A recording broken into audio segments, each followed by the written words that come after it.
우리 좌우에 계신 분들과 함께 웃으면서 이렇게 인사하면 좋겠습니다. 하나님은 당신을 사랑하십니다. 이렇게 인사해 주시기 바랍니다.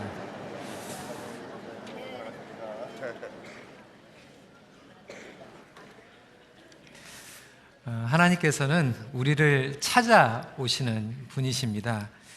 우리가 어디에 있든지 어떠한 환경에 있든지 제한받지 않고 찾아오십니다. 기독교 진리와 다른 종교의 결정적인 차이점들이 있는데 그 중에 하나는 바로 하나님께서 우리를 직접 찾아오셨다라고 하는 복음의 메시지입니다. 2000년 전 독생자 예수 그리스도를 이 땅에 보내심으로 찾아오셨습니다. 조금 늦었지만 올해 대강절과 남은 연말 예배 동안에 이 성탄의 의미와 그리고 다시 오실 예수 그리스도를 기다리는 의미에서 다윗의 자손 예수 그리스도라고 하는 시리즈로 4번 말씀을 전하게 됩니다. 오늘 그리고 다음 주 12월 31일 그리고 송구 영신 예배 4번에 거쳐서 다윗의 자손 예수 그리스도의 말씀을 4번으로 나누겠습니다.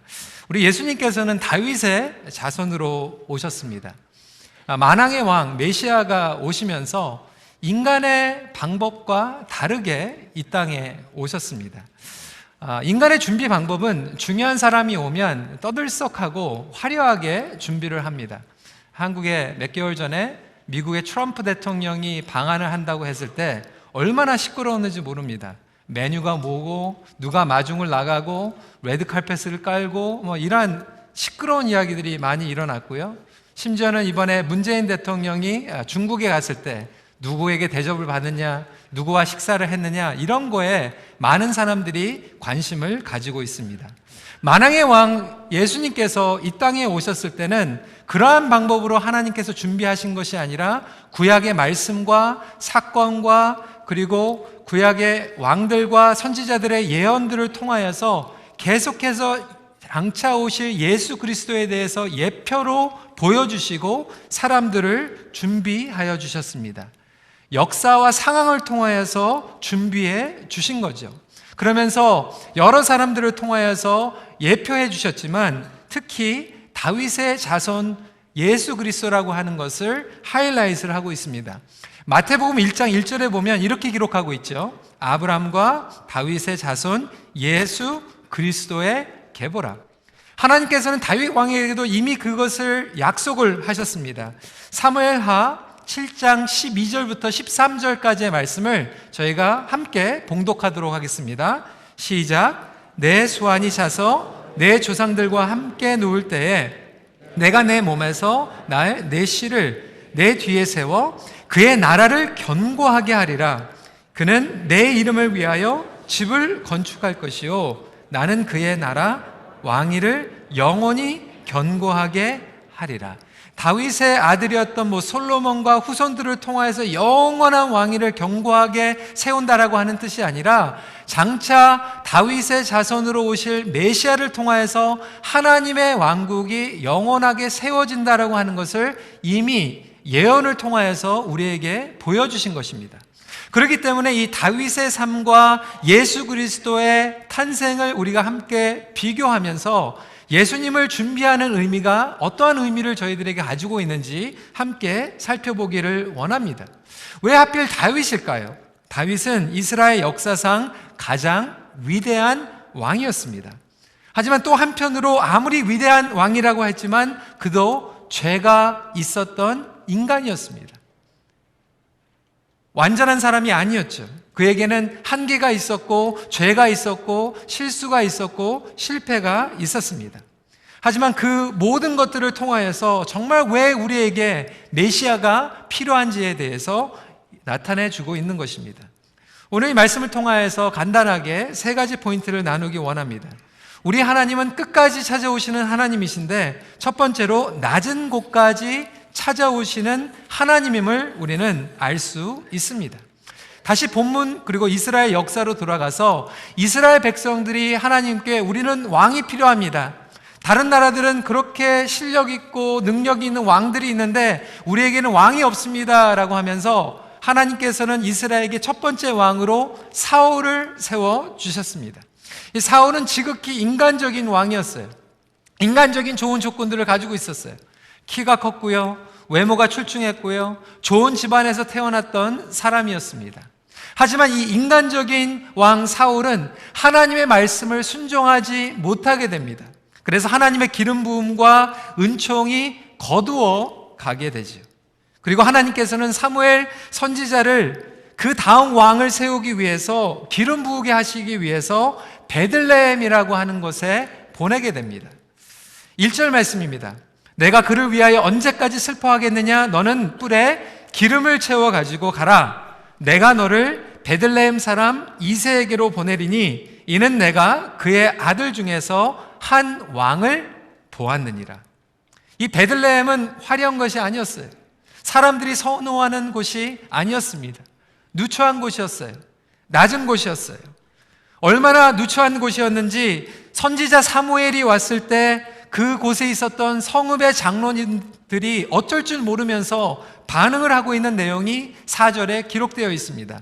사무엘이 여호와의 말씀대로 행하여 베들레헴의 이름에 성읍 장로들이 떨며 그를 영접하여 이르되 평강을 위하여 오시나이까.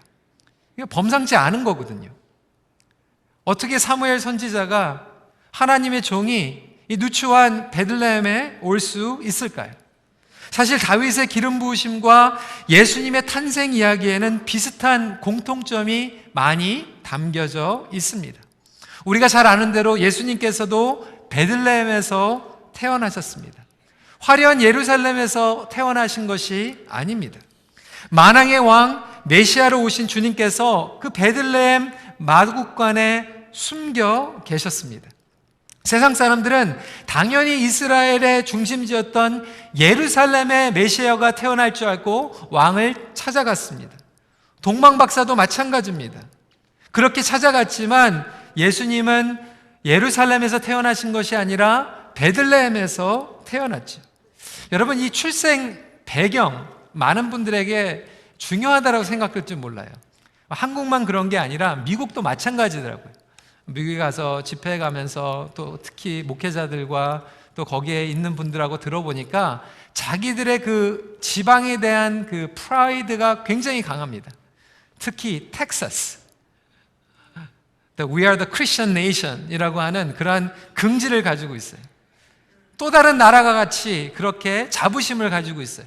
플로리다에 갔더니 또 플로리다에 대한 그런 자부심을 가지고 있어요. 플로리다에서 대통령이 당선이 돼야지만 미국 연방에 당선이 될 수 있다라고 하는 자기들의 그러한 자부심이 있습니다. 여러분, 한국도 마찬가지 아닙니까? 고향 얘기하고요. 이번 호주 코스타에 가가지고 강사로 이렇게 갔는데 여러분들이 오셨어요. 근데 한 분은 전라도에서 오시고 한 분은 경상도에서 오셨는데 그 사투리를 제가 듣지 못했던 그 사투리들을 많이 들었어요. 음식을 먹다가 너무 맛있으면 저는 정말 맛있네요, 감사합니다 그러는데 이 경상도에서 오신 분은 이 억수로 맛이 없네 이렇게 얘기를 하는 거예요. 그래서 어떻게 이렇게 인설팅하는 얘기를 할 수 있는가 그랬더니 그게 반대말이래. 억수로 맛이 없네라는 얘기가 너무 맛있어가지고 정말 죽겠다라는 얘기들. 이 보리 문댕이 같은 자식 뭐 이런 게 있는데 욕인 줄 알았어요 저는. 근데 그게 정말 공부 잘해가지고 마을에서 보리를 팔아가지고 나중에 서당으로 보낼 만한 똑똑한 이 천재들을 문댕이 자식 뭐 이렇게 얘기를 한다고 해서 나중에 이게 알게 됐습니다. 전라도에서 들으시는 분이 어떻게 경상도 사투리만 그렇게 배우냐고. 사실상 백제가 삼국 통일을 했다라면 역사가 바뀌었을 텐데 뭐 이렇게 얘기를 하면서 여러 가지 지역 감정과 출생에 대한 이런 이야기를 하는 것을 듣게 됐습니다. 여러분, 한국도 마찬가지고 미국도 마찬가지예요. 우리는 인간적인 배경과 출생 환경, 우리의 교육, 이런 모든 것들을 너무나도 중요시하고 마침 그것이야말로 우리가 성공하고 우리가 하나님을 잘 섬길 수 있는 길이라고 착각하며 살아가고 있지는 않습니까? 헤롯 밑에 있었던 대제사장들과 백성의 서기관들은 이미 예언을 알고 있었어요.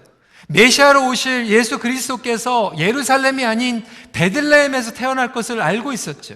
마태복음 2장 6절 말씀 한번 읽어보도록 하겠습니다. 시작. 또 유대 땅 베들레헴아, 너는 유대 고을 중에서 가장 작지 아니하도다. 내게서 한 다스리는 자가 나와서 내 백성 이스라엘의 목자가 되리라. 그들은 지식적으로 알고 있었어요. 그럼에도 불구하고 예수님께서 태어나신 베들레헴에 가는 것이 아니라 예루살렘에 남아있길 원했습니다. 사랑하는 성도 여러분, 저와 여러분들도 마찬가지 아닙니까? 지식적으로는 하나님께서 정말 낮은 자들과 함께하고 아파하는 자들과 함께 위로하시며 그곳에 임재하시는 것을 우리는 알고 있음에도 불구하고 우리는 그곳에 가고 싶지 않아요. 우리도 똑같이 화려한 예루살렘에 머물길 원하지 않습니까? 오늘 이 베들레헴에서 다윗에게 언노인팅을 하고 있는 이 장면을 봐도 하나님의 기름 부으심은 화려한 인간적인 성공주의의 항복판에서 일어나고 있지 않는다라고 하는 거예요. 오히려 낮은 곳, 기대치 않은 곳, 하나님의 임재와 은총이 나타나고 있다라고 하는 것이죠. 우리의 신앙생활도 마찬가지 아닙니까? 이번에 한국에 나가서 한국에서 정말로 많은 성도들에게 긍정적으로 그리고 말씀으로 복음적으로 영향을 끼치고 있는 분들은 출생이나 학력이나 이런 것들이 화려한 분이 아니에요. 오히려 겸손하고 하나님을 의지하고 하나님이 아니면 할 수 없다라고 고민하고 고백하는 분들이 오히려 많은 사람들에게 복음의 능력과 영향력을 가지고 나아가는 것을 보게 되었습니다. 오히려 겉으로 화려하고 사이즈가 크다고 해서 다른 사람들에게 영향력을 주는 것이 아니고 오히려 그로 인하여서 다른 사람들에게 지탄을 받는 것을 보게 되었습니다. 제이아의 패커는 이렇게 얘기하고 있습니다. 우리는 사방에 어려운 사람들이 있는 것을 알면서도 그들의 눈을 피해 반대쪽으로 지나간다. 이것은 크리스마스 정신이 아닌데도 일부, 사실은 많은 그리스도인들이 그런 정신으로 살아간다. 대부분의 그리스도인들이 그저 멋진 중상층 기독교 가정을 이루어 멋진 중상층 기독교식으로 자녀를 양육하고 멋진 중상층 기독교인 친구들을 사귀는 일을 인생의 목표로 삼는 듯하다. 그러느라 주변에 소외된 사람들 일랑 각자가 살아나갈 방법을 스스로 찾도록 내버려준다. 우리 부모님들 한번 솔직히 우리의 마음을 보면 우리 자녀들이 태어나가지고 나중에 잘 커가지고 그래도 최소한 중산층 이상으로 살아가면서 편하게 살고 멋있게 또 주님도 예배하고 또 선교지도 다니고 이렇게 섬기는 거 우리 원하지 않습니까? 혹시 우리 자녀들이 부모들에게 찾아와가지고 어머니 아버지 저는 가난한 사람들과 같이 살 거예요. 가난한 사람들을 도와줄 거예요. 이렇게 얘기를 한다라면 많은 분들이 참 주여 불쌍히 여겨주시옵소서 이렇게 기도를 할지 모르겠어요. 여러분 이 신학적으로 교리적으로는 잘못된 거 있을지 모르겠지만 제가 이번에 어느 목사님하고 얘기를 하는데 이 목사님이 고민인 거예요. 자기 아들이 하나가 있는데 아들이 꿈이 뭔가 했더니 자기는 이 문신을 새기는 사람이 되고 싶대. 충격을 받았어요. 이거 목사 아들이 문신을 새기는 그 직업을 하면 안 될 텐데. 그래서 그래도 잠깐이겠지. 그러고 나서 기도를 했는데 3년이 지났는데도 아직도 꿈이 문신을 새기는 거래요. 그래서 도대체 그 마음이 왜 그런가 그러고 나서 얘기를 했더니 그 아들이 그렇게 얘기를 하는 거예요. 자기는 자기한테 찾아오면 문신을 그려주려면 아무래도 왜 어떤 그림을 어떤 문신을 그리기 원하니까 그것을 얘기해 줄 텐데 그러한 얘기를 들으면서 전도를 하고 싶어서 문신을 새기고 싶다는 거예요. 물론 그 문신을 새기는 것은 저는 동의를 하지는 않지만 그 마음이 너무나도 귀하다라는 생각을 가졌어요. 다른 사람들의 이야기를 듣고 그 사람의 이야기를 듣는 가운데서 예수 그리스도를 전하고 싶다라고 하는 그 아직도 청소년의 그 순진한 마음이 너무나도 기특하지 않나라고 하는 그런 생각을 해보게 되었습니다. 시간이 지나고 때를 묻고 이 세상을 알아가면서 우리는 정말로 낮은 곳까지 찾아가시는 예수 그리스도의 심정은 잊어버리고 어떻게든지 신앙생활을 해가지고 예수님을 이용해가지고 우리는 높은 곳으로 갈 수 있을까 그것을 고민하면서 살아가고 있지는 않은가요? 한편으로 어떤 분들은 그래서 높은 데에 있으면 무조건 잘못된 거고, 교회도 크면 무조건 잘못된 거고, 이렇게 또 오해하시는 분들도 있을지 모릅니다. 제가 말씀드리는 것은 하나님께서는 높은 곳에 안 계시고 낮은 곳에만 계신다는 것이 아니라, 낮은 곳에 우리가 관심이 안 가는 것까지도 하나님께서는 관심을 가지고 보신다라는 뜻을 가지고 있습니다. 소외받고 우리가 어려운 가운데 있을지라도 하나님은 여러분들을 포기하지 않고 여러분들에게 찾아가시는 분이심을 믿으시길 주님의 이름으로 축원합니다. 어떤 분들은 이렇게 생각을 해요. 하나님은 나의 기도는 안 들어주실 거예요. 건강치 못한 하나님의 이미지를 가지고 있는 거죠. 하나님은 내 기도는 안 들어주시는데 저 옆에 계신 저 권사님, 장로님 기도는 들어주실 거예요. 아무래도 목회자가 하나님과 더 가까운 것 같으니까 목회자에게 부탁을 하면 기도를 더 잘 들어주실 거예요. 여러분, 그렇지 않습니다. 하나님은 여러분들의 기도에 귀를 기울여 주십니다. 제가 몇 년 전에 그 논문을 쓰면서 기도와 영성에 대해서 논문을 쓰지 않았습니까? 다른 얘기가 아니에요. 우리 교인들 얘기예요. 우리 교인을 샘플로 200명을 뽑아가지고 리서치를 했어요. 100명은 새벽 기도에 나오시는 분들, 100명은 새벽 기도에 안 나오시는 분들하고 비교를 했어요. 근데 결정적으로 차이가 나는 게 새벽 기도의 횟수가 아니라 어떠한 하나님의 이미지를 가지고 있느냐였어요.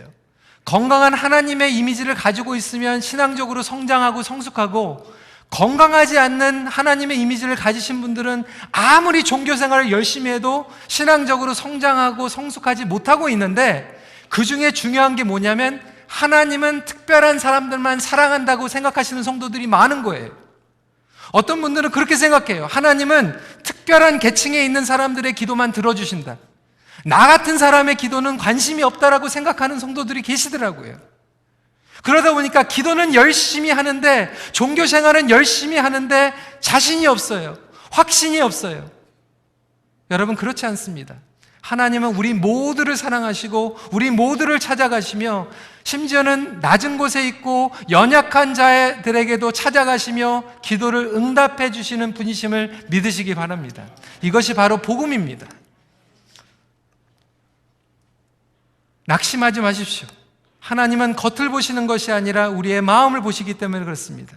그래서 두 번째 포인트입니다. 겉, height이 아닌 깊은 마음, heart, 중심을 보시는 분입니다. 사무엘이 첫 아들 엘리압을 보는 순간 그가 기름 부음을 받을 자라고 생각을 했어요. 7절 말씀 같이 읽어보겠습니다. 시작. 여호와께서 사무엘에게 이르시되 그의 용모와 키를 보지 말라. 내가 이미 그를 버렸노라. 내가 보는 것은 사람과 같이 아니하니 사람은 외모를 보거니와 나 여호와는 중심을 보느니라. 엘리압이 나타났을 때 사무엘도 헷갈린 거예요. 사무엘은 영적인 사람이었어요. 하나님의 선지자였어요. 근데 하나님의 사람에게도 이렇게 혼동이 오는 거예요. 엘리압이 나타나니까. 여러분, 우리의 사회는요, 엘리압이 성공하는 사회입니다. 엘리압은 키가 컸어요. 튼튼했어요. 첫째 아들이었어요.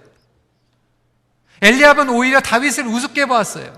다윗이 하나님을 의지하고 전쟁터에 나가려고 했을 때 비아냥거렸어요. 비판했어요. 정죄했어요. 공격했어요. 엘리압 사회를 살아가는 다윗. 여러분, 한 가지 중요한 것은 다윗은 엘리압이 되려고 몸부림치지 않았다라고 하는 것입니다. 철저히 다윗은 자기의 삶과 소명을 살아갔습니다. 요즘은요, 엘리압이 다윗을 갑질하는 사회를 살아가고 있어요. 캐나다는 좀 덜한데요. 여러분, 사실상 한국 사회 보니까 정말 갑이 을을 갑질하는 사회더라고요. 이번에 말씀을 한국에서 전하는 기회를 갖고 이제 어느 분과 같이 얘기를 하는데, 이분이 사회적으로 너무나도 이렇게 눌림을 당해가지고 본인이 스스로 자기가 을이라고 생각을 하는 거예요. 을. 한참 얘기를 하다가 이분이 이렇게 얘기하는 거예요. 자기도 한번 갑이었으면 좋겠다. 갑. 그래가지고 한번 갑질 좀 했으면 좋겠다. 갑질.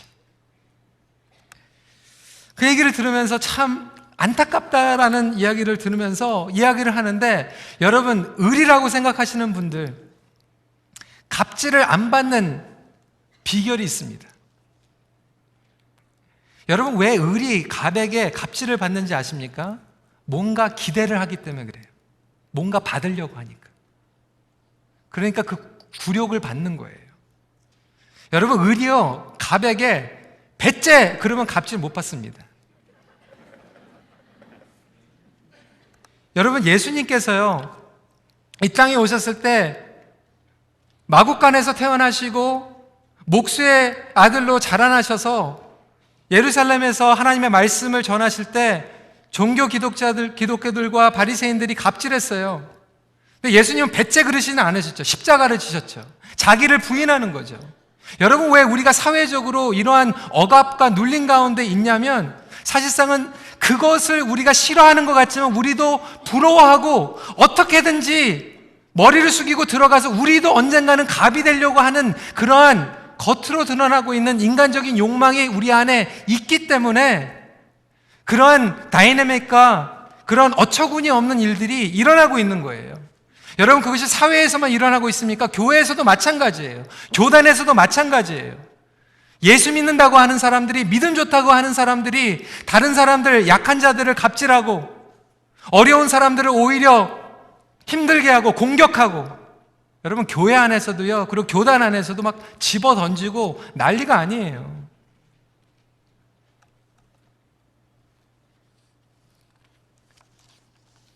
하나님께서는 겉을 보시는 것이 아니라 우리의 하트를 보십니다.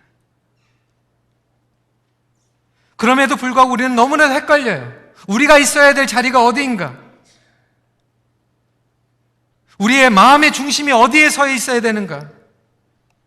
하나님께서는 오늘도 저희들에게 이렇게 말씀하십니다. 하이트가 아니라 하트이다.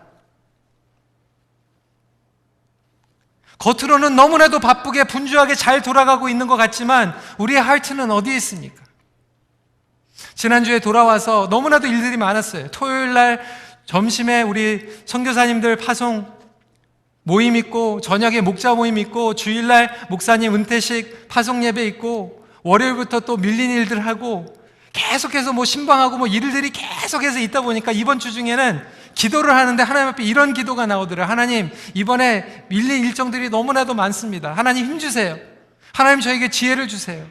이 모든 일들을 다 잘 감당할 수 있도록 인도해 주세요. 그렇게 해서 계속해서 하나님 앞에 기도하고 있는데 성령님께서 저에게 이번 주에 그런 마음을 주시더라고요. 희성아, 그거보다 더 중요한 게 있는데 과연 너는 나를 사랑하고 있니?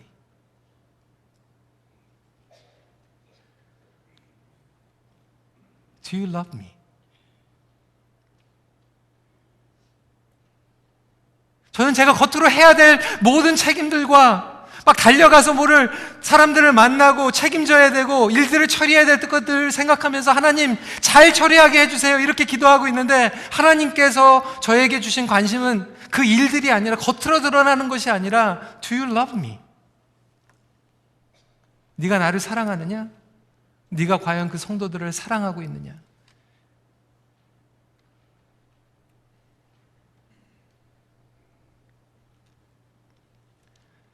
성도 여러분, 우리는 열심히 기도해서 엘리압이 되려고 하는,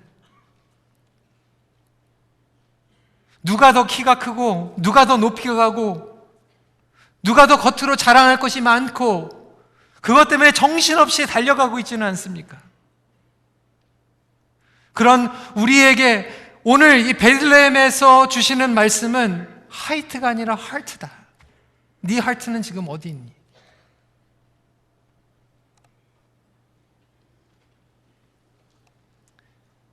겉으로는 제자리에 있는 것 같지만 마음은 딴 곳에 가 있는 우리, 여러분, 회개는요 겉으로 드러나는 죄만 회개하는 것이 아니라 우리의 마음이 주님의 마음으로 돌아가는 것이 회개인 줄 믿으시기 바랍니다. 그러한 회개가 이번 크리스마스에 임하기를 간절히 소원합니다. 그러한 회개가 이번 크리스마스에 여러분 가정 예배를 통하여 여러분의 목장을 통하여서 일어나길 간절히 소원합니다. 첫 번째 포인트로 돌아가서 높은데 사이즈 크고 그것을 비판하는 분들도 마찬가지예요. 우리도 다 마찬가지 죄인이에요. 그러면 작다고 약하다고 의인입니까? 그렇지 않아요. 낮은 곳에 있지만 내가 긍휼과 은혜로 충만해서 하나님의 마음을 가지고 가면 그곳이 천국이지만 낮은 곳에 있으면서도 끊임없이 다른 사람들을 비판하고 정죄하면 그것은 천국이 아니에요. 지옥이에요. 마지막 포인트입니다. 우리 하나님은 끝까지 기다리시는 분이에요. 첫 번째 아들 엘리압이 지나가고요. 둘째가 지나가고 셋째가 지나가고 일곱째까지 다 지나가는데 하나님은 계속 아니야.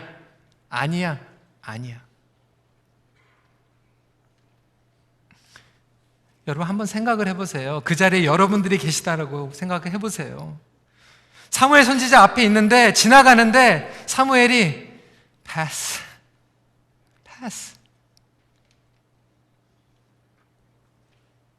저는 그게 제일 두려워요.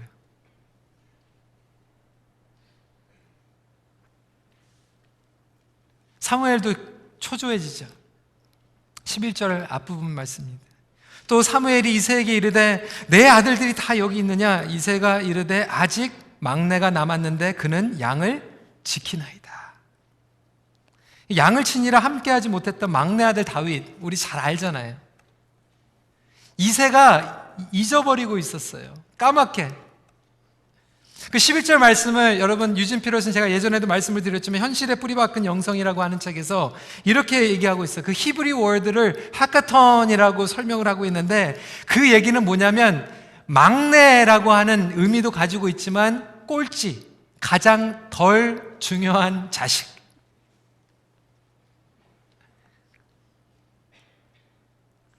우리 부모님들도요, 가장 기대 안 했던 자식이 정말 하나님 열심히 섬길 수 있고요.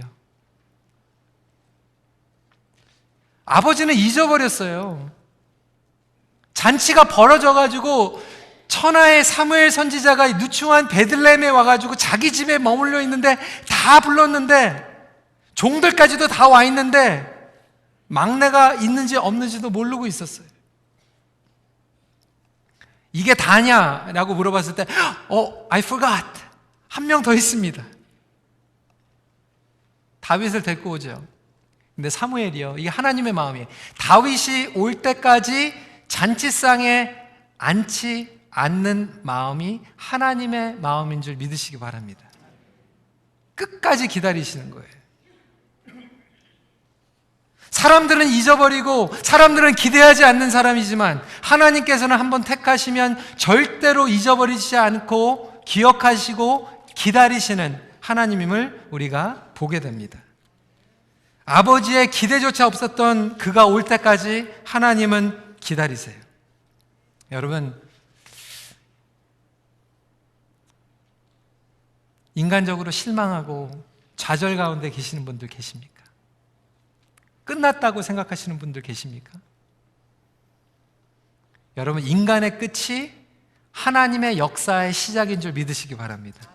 인간의 끝이, 인간의 한계가 하나님의 은혜의 시작임을 믿으시기 바랍니다. 자식들이 지금 이새가 봤을 때 이제 다 끝났어요. 다 지나갔다고 생각했어요. 그런데 하나님이 끝났다고 하지 않으면 끝나지 않은 거잖아요. 우리는 너무나도 초조해져요. 사람이 지나가고 세월이 지나가고 하나님 이제는 끝난 것 같습니다. 진짜로 아닌 것 같아요 라고 할 때 그 순간 하나님의 방법으로 하나님은 반드시 기억하세요. 우리 임현수 목사님께서 2년 반 동안 북에 억류되시는 동안 많은 분들이 걱정했어요. 이거 좀 시끄럽게 해야 되는 게 아닌가? 미디어에 더 나와야 되는 게 아닌가? 좀 시끄럽게 해가지고 사람들이 기억해야 되는 게 아닌가? 불안한 거죠.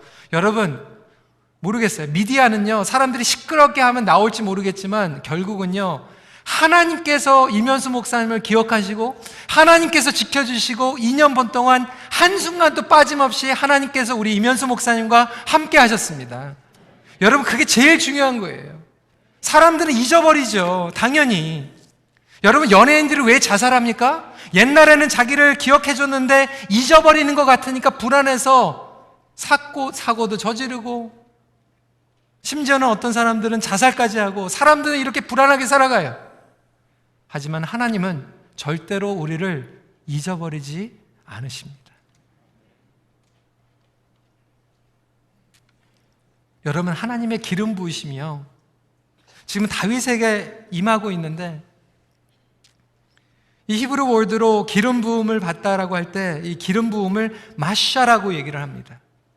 이 마샤라고 하는 것은 세 가지의 의미를 구약에서 가지고 있었어요. 왕족을 기름 부을 때, 예를 들어서 열왕기상, 제사장을 기름 부을 때 출애굽기, 그리고 선지자를 기름 부을 때 이 기름 부음이라고 하는 언어를 사용하고 있는데, 메시아로 오신 기름 부음을 받은 자라고 하는 마시아라고 하는 이 단어가 함께 이곳에서 나왔다라고 하는 거예요.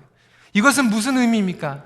만왕의 왕으로 오시고 대제사장으로 오시고 선지자로 오신 예수 그리스도의 기름 부음을 이야기하고 있는 것입니다. 이 놀라운 것이 구원의 뿔을 통하여서 드러나게 됩니다. 그것을 예표하고 있는 집 사건이 다윗의 기름 부음의 사건이에요. 사무엘이 다윗을 기름 부으러 베들레헴에 갔을 때 그 기름을 뿔 속에 집어넣으라고 말씀하고 계세요. 나라의 왕을 세우는 기름이었죠. 그것은 구원의 뿔이었어요. 이 시간에 누가복음 1장 69절 말씀 함께 읽도록 하겠습니다. 시작. 우리를 위하여 구원의 뿔을 그 종 다윗의 집에 일으키셨으니. 성막에 있는 번제단에도 모퉁이에 뿔을 붙이라고 하셨는데 그 뿔은 하나님의 능력, 구속, 예수 그리스도를 상징하고 있는 것입니다. 이 말씀이 무엇입니까? 사울 왕이 쓰러져서 실패 가운데에서 근심하고 있는 사무엘을 일으켜서 다윗에게 가서 구원의 뿔에 기름을 담아 가라.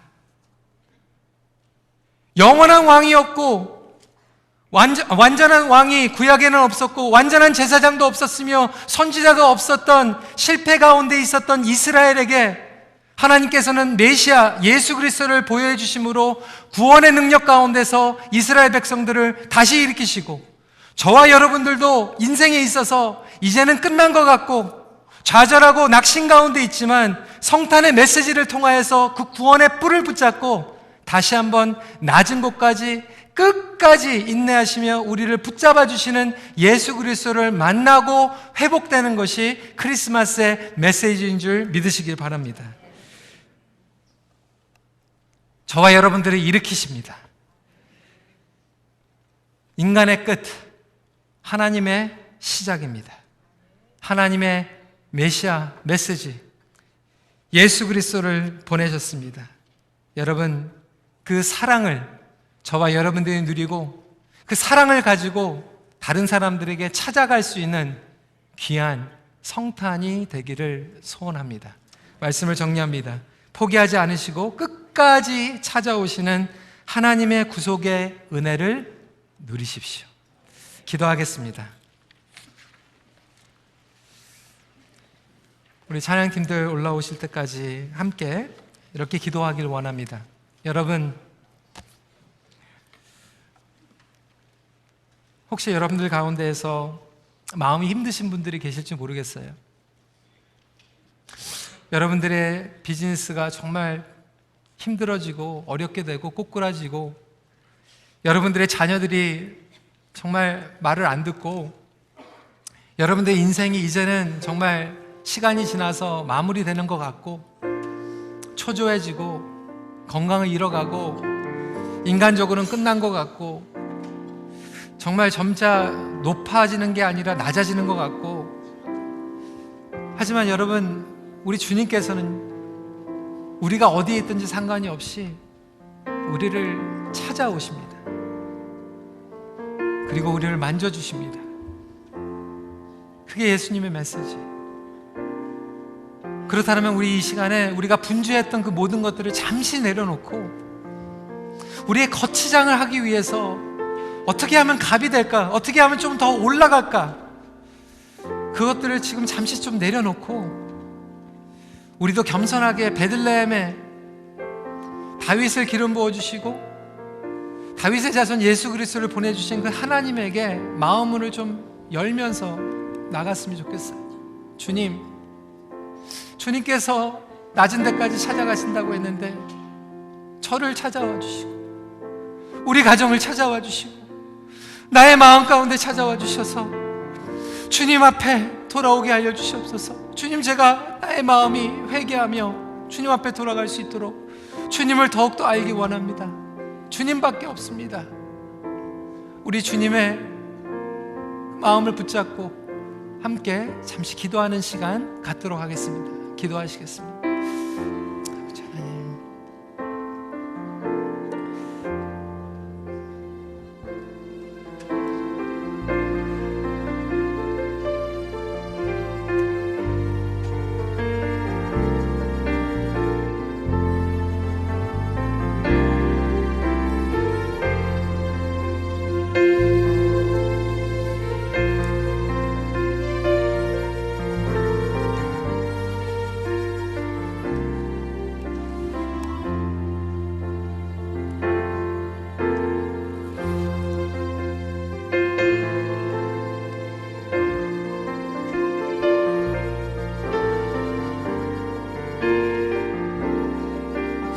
우리 함께 이 찬양으로 우리의 마음을 고백하기 원합니다.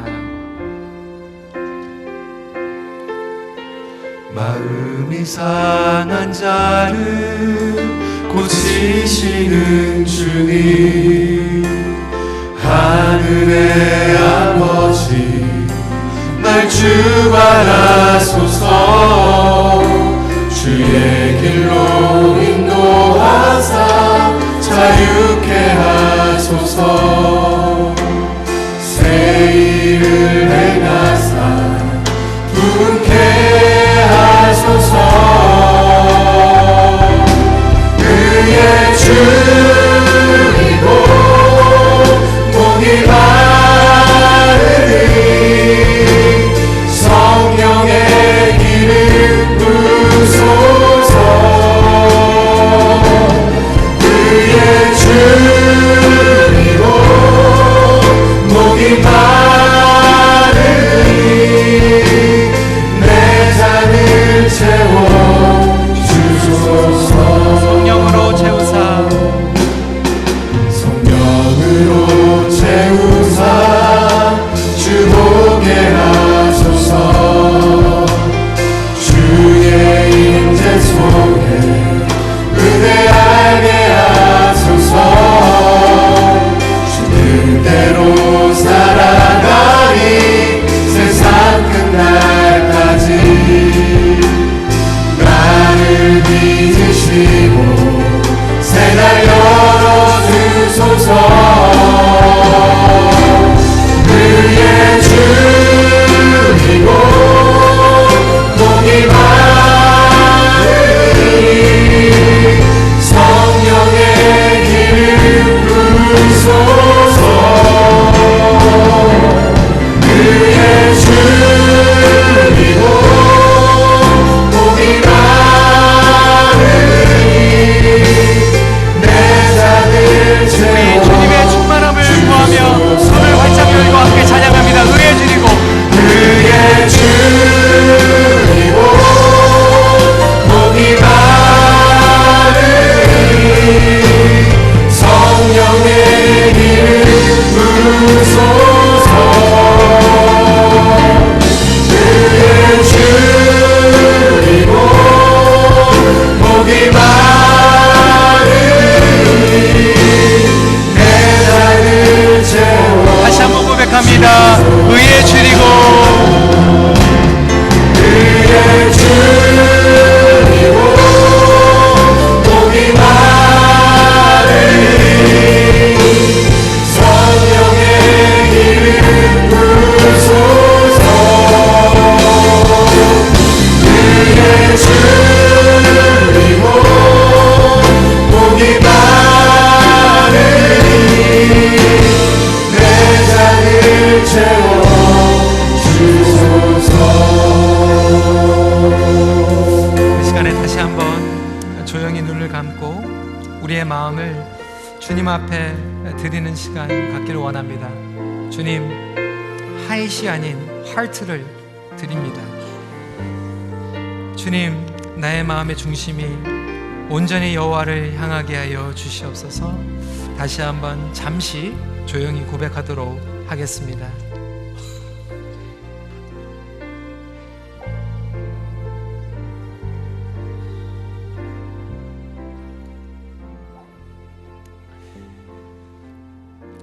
하나님, 이 성탄의 계절 예수 그리스도를 바라보며 주님을 따라간다라고 고백하지만 여전히 우리는 주님이 가시는 곳에 관심이 없고 우리가 인간적으로 우리가 원하는 것들을 추구하며 분주하게 달려가고 있지는 않은지 오늘 메시지를 통하여서 돌이켜보게 하여 주심을 감사드립니다.